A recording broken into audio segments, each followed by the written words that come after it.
Umabot sa halos 7 milyong pisong halaga ng hinihinalang shabu na nakumpiska sa isang matagumpay na buy-bust operation na ikinasa ng mga otoridad sa lalawigan ng Bohol.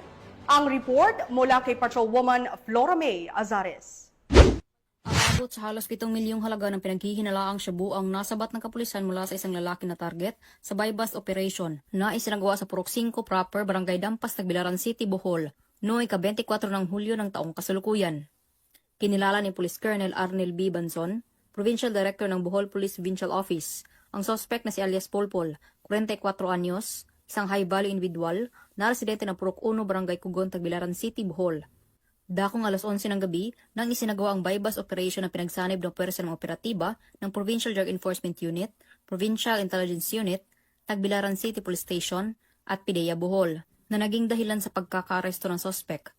Nakuha mula sa suspect ang nasa 1,025 gramo na pinaghihinalaang shabu na may standard drug price na 6,970,000 pesos. Bukod sa droga, nakuha din mula sa operasyon ng isang Android cellphone, sling bag, Honda Wave na motor at buy-bust money.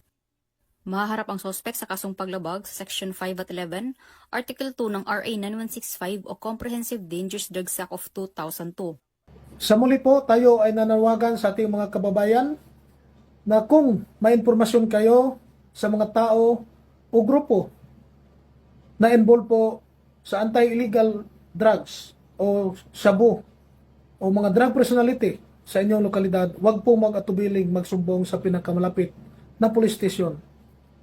At pwede po tayong mag-dial din po sa 911 kung gusto niyo pong ma-responde ang isang krimen. Mula dito sa Central Visayas, ako ang inyong PNN correspondent, Patrolwoman Flora May Azares, alagad ng batas, tagataguyod ng Balitang Pulis.